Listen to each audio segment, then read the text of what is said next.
Mika and Joe Scarborough, that dynamic duo on MSNBC's Morning Joe. I mean, they're two hacks. I mean, there ain't no other way to say it.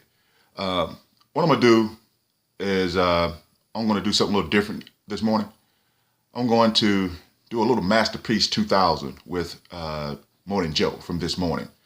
And the reason I'm going to do it and use these two hacks is because what they were talking about this morning is sort of a microcosm of what's been going on with journalists this past election cycle, with the so-called rise of Donald Trump, and then the Democratic side with Hillary versus Bernie.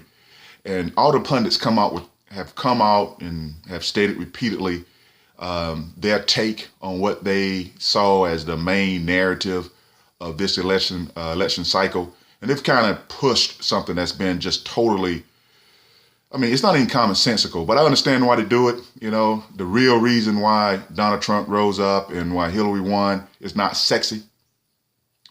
The facts behind it is a little boring. Mitt Romney tried to explain it 4 years ago, and he got into a little hot water because he sort of, he kind of mumble-mouthed it a little bit, said it inartfully. But I'm going to break down exactly what's going on with this election cycle, where we are right now, and where this thing is getting ready to end up. I mean, it's not really that hard to call, regardless of what journalists or so-called journalists say.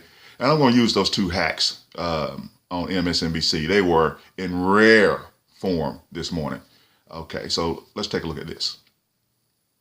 The unfairness of the tax laws is unbelievable.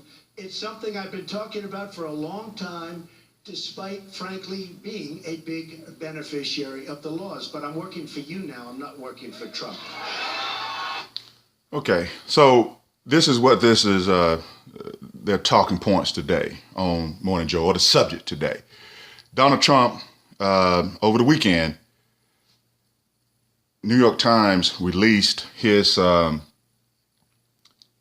tax returns from '95, and it showed that Donald Trump had a loss of like $916 million, right? Almost $1 billion in losses. And from that, they've alleged that he may not have paid taxes for like 18 years. The Trump camp hasn't denied this. What you just saw here is what their spin on this is going to be, that Donald Trump knows all about the tax laws, and he benefited from them, and he's going to fix it. I'm gonna get into that just later. That's on its face is just absurd. Couple things, but before I even talk about that, let's get into Morning Joe. So we're gonna play this on through. Mika and Joe's getting ready to come on. I'm just gonna play the beginning, and they're gonna introduce their esteemed panel. So let's listen to that. Good morning. It's Tuesday, October 4th. Welcome to Morning Joe. With us on set, we have veteran columnist and MSNBC contributor Mike Barnicle, managing editor of Bloomberg Politics, and co-host just a esteemed panel here. PM on MSNBC, Mark Halperin. Look at that smug face on Mark's face. Pulitzer Prize-winning this sad-looking John pup. Meacham. And in Washington, Pulitzer Prize-winning columnist Gene Robinson. Upset with the whole little panel today because nobody really checked Joe and Mika on some of this stuff. We've But been waiting to see let's if listen. that debate had any effect on Donald Trump and Hillary Clinton, and this morning we've got the numbers. I think, and not just I don't think it's the debate so much as what happened after the debate. The man. Joe just thinks he knows so much, just a know-it-all. History. You look at the rambling second half of that performance, you look at him, the fat shaming, you look at all the other things that happened that week. Then he makes fun of Hillary Clinton, her pneumonia, and it has been a really bad week for him. It was a bad week for Donald Trump. A massive swing. No, you wouldn't expect that, and I'm going to tell you why in just a minute. The battleground states. We'll start there. The last time Quinnipiac polled Florida, Trump okay, look at these poll numbers. Neck and neck at 43%. Now Clinton has opened up a 5-point lead, 46 to 41. Clinton has a 4-point lead. Now look at that 45-41%. Take a look at these numbers. I'm going to tell you something in just a second. What the media won't tell you. Trump maintains a 5-point lead. That's Trump's ceiling right there, and this is likely voters, so we don't know exactly how accurate that is. Down 8. Johnson is down 8 points as well in North Carolina with 46-43. That's about where the race is, and that is what is to be expected, regardless of what these folks are trying to tell you. Inside the I'm going to explain in a minute. And the Bloomberg poll of North Carolina shows Clinton leading there by just 1%. And while the trend lines had shown Trump closing the gap in Colorado, a new Monmouth poll has Clinton up 11 points. At 49%. So what's happening here? Okay, so let's go state by state. Let's go state by state, Joe. Scratch your head. Just doesn't look like the sort of lead, is the sort of swing that we would expect. Donald Why Trump's not, Joe? by 5 points in Ohio, and he's up. He was up like 6 points from the last time the poll was taken. Basically, a tie in North Carolina. And one of the polls showed Donald Trump up 5 percentage points since the last poll. Pennsylvania. Hillary Clinton only he ain't sucking his teeth like he's really getting into some good stuff here. Campaigning there twice today. Not a good sign for a Democrat in October. Why not? Democrats always win Pennsylvania close. It's always by about 2 to 4 points. 4 points there. Means nothing, Joe. Tell the truth, Joe. 6 points in Ohio. What do you make of these polls? Well, the floor. And let him tell you what he makes of these polls, and I'm going to tell you what the truth is. On Trump, but she clearly benefited from the last week, as you said, not just from the debate, but the aftermath. Mika pointed at Gary Johnson's decline as voters focus on the reality of who the next president's going to be, and Johnson's decline helps Clinton for the most part. And so Trump entered the debate. That's about the momentum, most accurate thing he said right there. He now, a week later, is further behind, but the floor hasn't collapsed on him, and it's not going to collapse. A good second debate. He can get right back in it, but the Electoral College path these polls show makes it very difficult for him. It sure does. Feel confident he's got a chance. He's got to have a surge. I guess, Willie. Now listen to this. What does Donald Trump have to do to offend voters? This is what I was worried about after the debate, by the way. Oh, listen now. Now here's an idiot. This woman here is just stupid. Listen to her. This isn't significant. No, he had a rambling second half of the debate, but you look at listen to these two dweebs. The body shaming, calling somebody fat, yeah, he did all that. Fat for weighing 150, 160 pounds, attacking her character, whining about the microphone, not paying taxes in 15 years, mocking Hillary Clinton. Let's get into that. This woman, Mika is, man, she's, I hate to be talking noise about somebody, but look at that. That's indignation on her part. In all of Donald Trump's speeches. Just sad, Mika. He's up 4. You're an idiot. He's up 5 or so in Ohio. He's up 5 of a gain in North Carolina. This is not a man who is collapsing in the polls. And he's not going to collapse, and you know that. Now, say your point right here, Willie. Voters left. There aren't that many people who haven't made up their minds about these two people. And if you love Donald Trump, or you really love Donald Trump, it has nothing to do with Donald Trump. I could walk into Fifth Avenue and shoot somebody, and they'd still all vote for me. There was some truth. I'm actually starting to believe that. There was why, Joe? If you look at the reaction to the tax story in the New York Times about the 18 years he may have not paid federal taxes. His argument, and one that's been picked up by his followers, is, because I'm a smart. Okay, I'm going to stop it right here because Mika is getting ready to get off the rails about something. Listen, this is what Mitt Romney was trying to say back in 2012.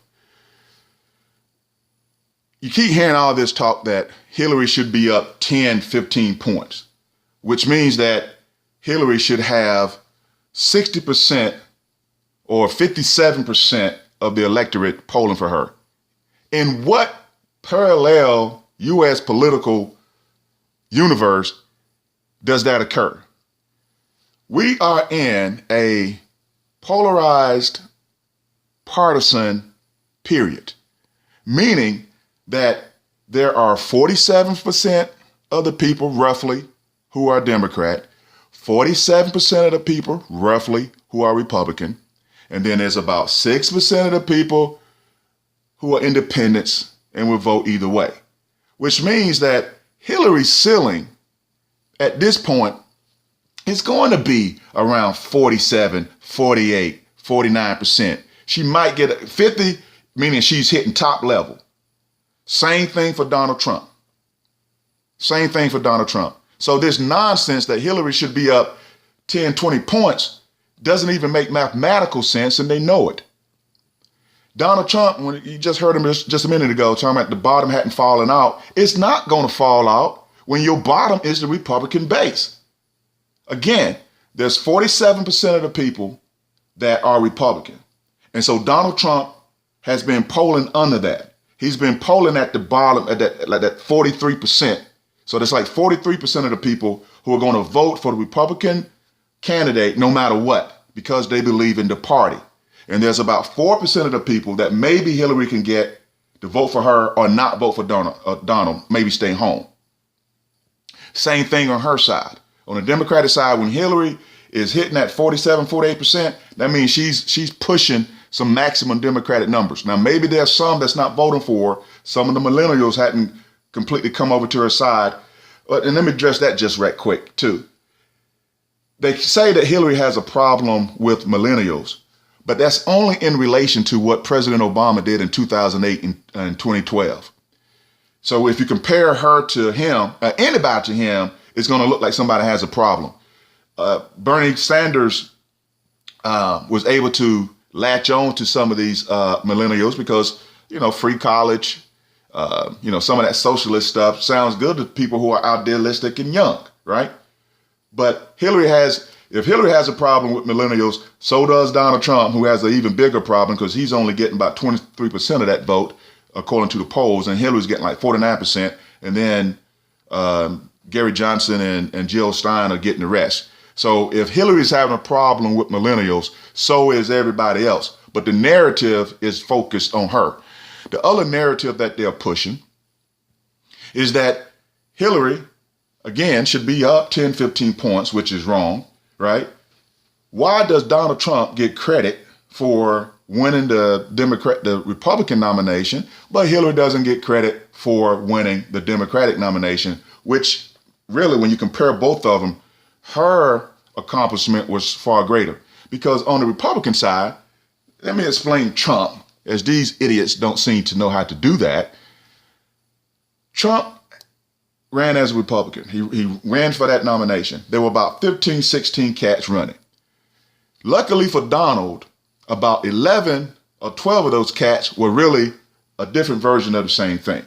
Donald Trump came out saying something completely different. He came out with the Mexicans are rapists and all that kind of stuff. And he was able to grab 30% of the people right out the top.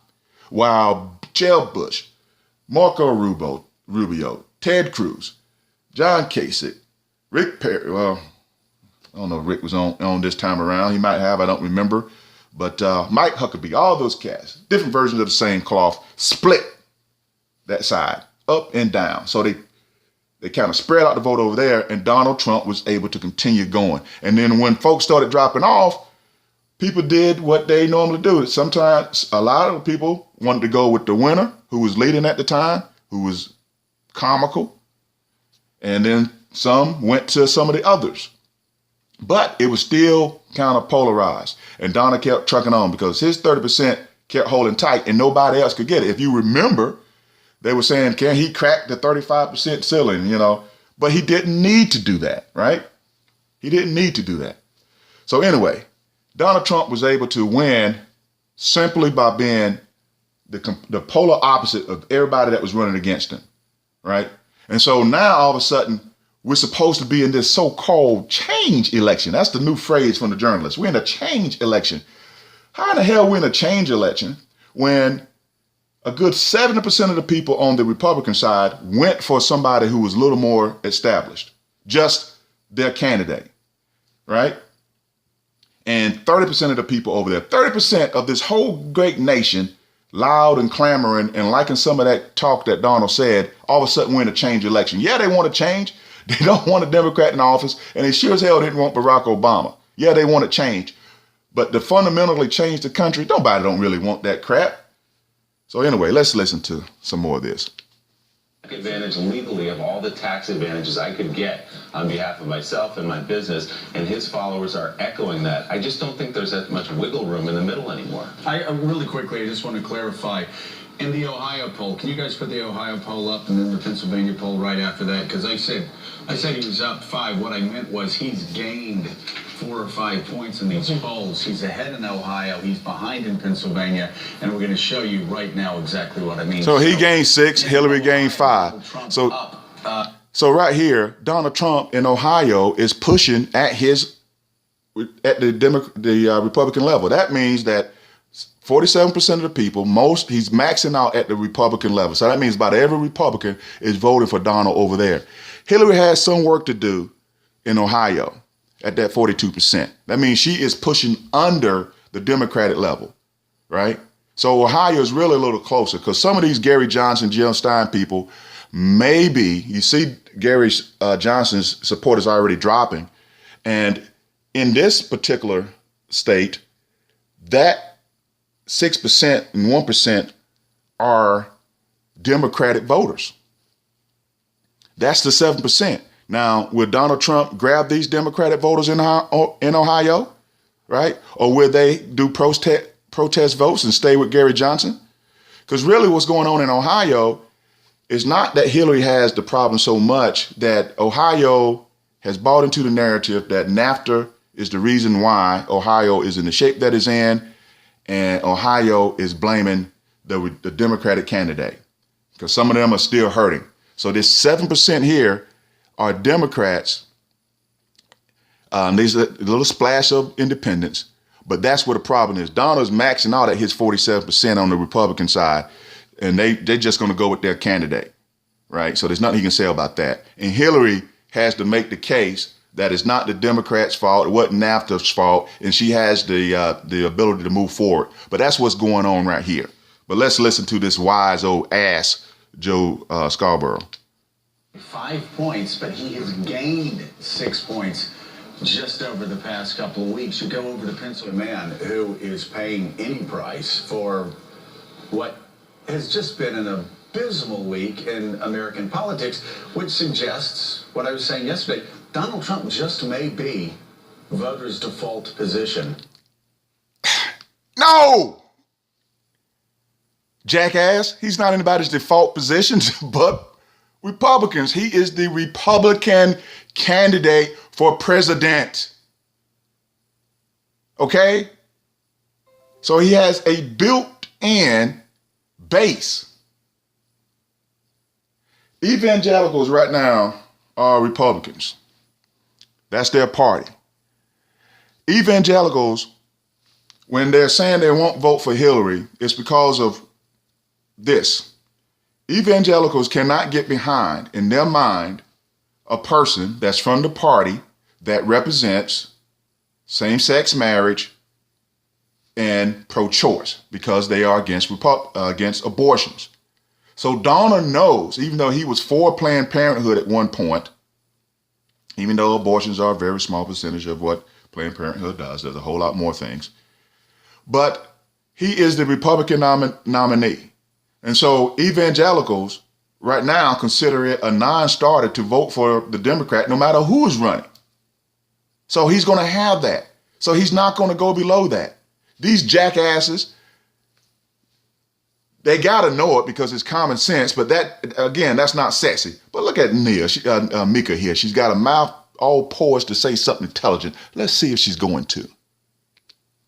In 2016. On this tax issue, which we'll get to now, you mentioned it, I just think the sort of media narrative, as well as the Clinton campaign, is getting this one wrong. Oh, man, the media, what the hell you think you are, Mika? But why are they getting this wrong? Now, look, keep in mind that this tax thing just came out Sunday. Today is Tuesday morning when they did this, about 6 o'clock. So we had all of one day really to absorb what's going on. But let's listen to old bright-ass Mika here.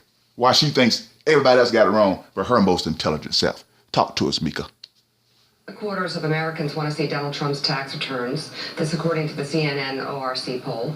Trump gave his first public response to the report from the New York Times that he may have avoided paying federal income taxes for almost 2 decades after declaring a nearly $1 billion loss in 1995.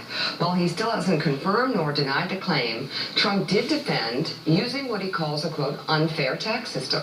Yeah, let's listen to this. I understand the tax laws better than almost anyone. which is why I am one who can truly fix them. I understand it. I get it. You don't get it. And He hired tax that attorneys. is what I commit to do. We want fairness. We want money brought in. And we want money to be spent when it goes out, because they spend our tax dollars so unfairly and unwisely. Remember that. As a businessman and real estate developer, I have legally Reading for the used tax teleprompter. laws to my benefit. Of course you did. And to the benefit of my company, my investors, and my employees. I mean, honestly, I have brilliantly used those laws. I have often said on the campaign trail that I have a fiduciary responsibility to pay no more tax than is legally required, like anybody else. Or, put another A billionaire now, so-called. to pay as little tax as legally possible. If you remember the early 90s, other Now than, this is- I would say, Okay, now listen. He's opened his mouth. Now he's getting ready to tell a lie. This version of the 90s that he's getting ready to say does not exist. There was a recession, yes, in like 90, 91, but it wasn't this big dystopian type of deal that Donald Trump is getting ready to spout. This is just utter bullshit. And when he's done saying this, Mika, Joe, nobody on this freaking panel even calls him on it. Morning Joe is a bullcrap show. 28, there was nothing even close. The conditions facing real estate developers in that early 90 period were almost as bad as the Great Depression No, it wasn't. of 1929, and far worse than the Great Recession of 2008. That's a Not lie. even close. Many business people, including many of my competitors and some of my friends, were not able to survive. Not many, maybe some. Companies, jobs, and opportunities were lost, and lives were destroyed. He lost more than As anybody. Tens of thousands of people were put out of work. A lot of people made millions of These dollars. tough times It was were tough when I Moses for him. performed my very best. The economy and banks, they were collapsing. The government was No, a they weren't. mess. No. Banks weren't collapsing like that, and the government wasn't a mess. The 90s, by and large, were boom times. This is a straight up lie. And when he got finished telling it, Mika, Joe, none of the so-called people on this panel even checked him on it. I enjoyed waking up every day to go to battle. I had an expression in the early 90s, survive till 95 and you'll be okay.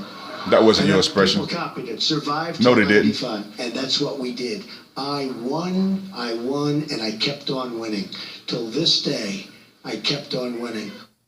Mike Barnicle, what do you make of his argument that I followed the law, I paid as few taxes as I should have paid, and I was brilliant for doing it that way? It's not going to work. It's not going to This work. is a slow boiling stew. I mean, we can talk about all the polls in different states. All right, Donald let me- Trump is locked in at between 42 and 45% of the vote. Which is Republicans. That's where he's locked in. It's a Republican nominee. So this is the brightest thing on here, but Mika doesn't get it.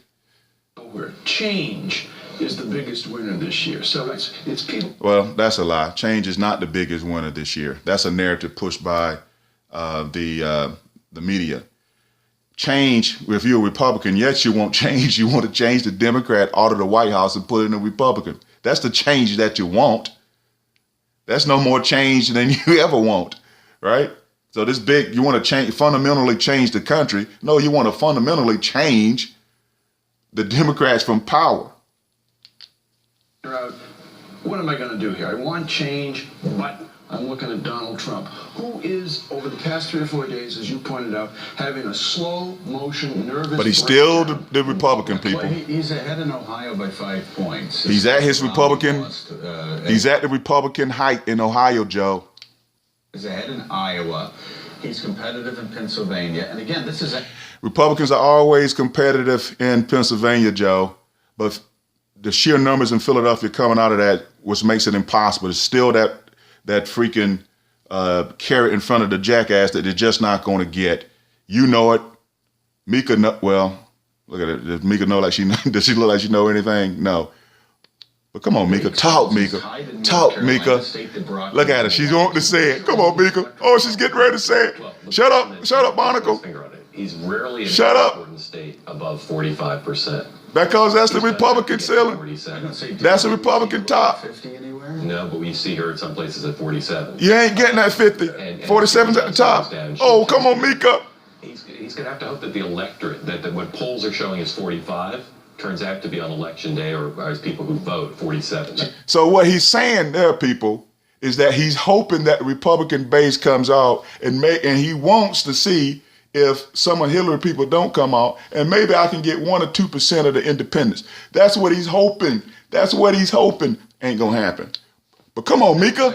Mika. Oh, Eugene gonna say something. Yeah, and but look, step back for a minute. Yeah, step back. A few weeks ago, this race did look essentially tied. It was, you called it a coin flip, and it looked like a coin flip. It looks a lot less like a coin flip now because Hillary Clinton is clearly ahead. She's ahead in the national polls. And has because of a horrific week by Donald Trump. No. Just like after the cons, and this is my point. I want to listen to your point, because again, this bears repeating. We're at 47%, both parties, with 6% there independents. All right. So you're always going to be dancing around that. This nonsense that Hillary should have 10% of the Republicans supporting her at this point is, like I said, just nonsense. Right. So we'll see what happens on election day. Right. But Hillary is doing exactly what she should be doing. And this narrative they're creating that Donald Trump is Teflon, Donald Trump can say anything, and it's all about Donald Trump. No, and Donald knows it. If Donald Trump was not a Republican, if he was running as an independent, he'd be down where Gary Johnson is. What's keeping Donald Trump afloat right now is Republicans still want power, and they're hoping against hope that Donald Trump will be a Republican, that he will honor the fact that he's a Republican.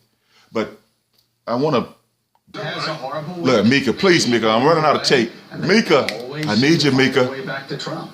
Well, we'll see. We'll see if. Look at her, boy. She's got. Trump this day. Hey, Eugene. Look, I think I really need. Important. I really need you to hush. I need to get to Mika because I'm running out of tape. Okay, come on, Mika. But that doesn't matter, though. Does it? We're talking about a guy. Come on, Mika. Follow what he's done over the past 5, 6, 7 days. He shouldn't be ahead in Ohio. Why not? They Republicans in Ohio. He shouldn't be within 4 points in Pennsylvania. Why not? They Republicans in Pennsylvania. Comfortably in Iowa. He shouldn't. Why not? They Republicans in Iowa. But he is, Gene, because there's something that makes voters move to this guy. I think it's what we just ran, the soundbite we just ran. It's not him, it's her. Now, full disclaimer, Mika started off this section saying, I think.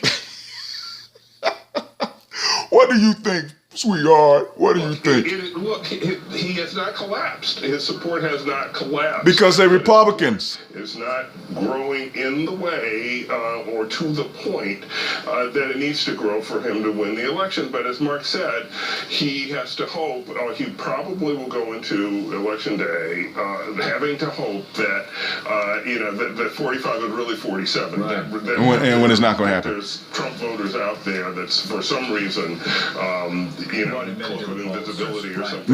Mika, come on, Mika. John Meacham, Mike Barnacle just said something that I'm hearing more and more. That, we're all focusing on Donald Trump.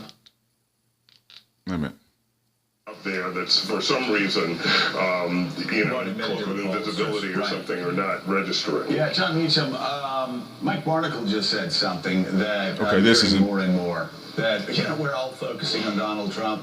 This is not about Donald Trump. It's about Hillary Clinton, a woman incapable of finishing the cell. And See, and I'm going to stop him right there. Right? Now you're going to turn and say it's about Hillary Clinton not finishing the sale. First of all, we hadn't voted yet. So what sale hadn't finished?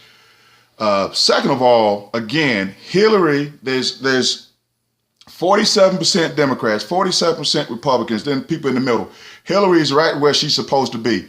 How is she supposed to sell and close the sale on Republicans in this amount of time when for years on the Republican side, they've said that she's scandalous, that she should be in jail, that she killed our people, soldiers over, statespeople over in Benghazi, that the the Clinton Foundation is scandalous and corrupt.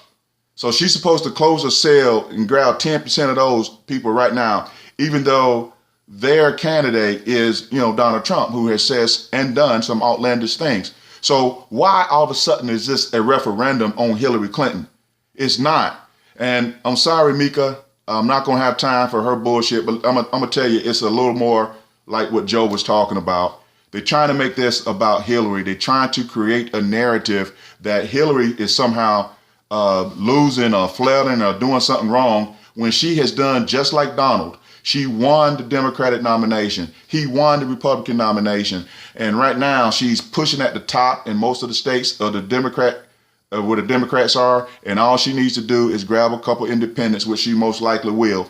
Same thing with Donald's on the other side. So why is Donald getting credit for being, I don't know why he's getting credit for not collapsing, for Hillary not being up 30 points. In what universe would she be up 20 points in this environment? Joe, Mika, idiots.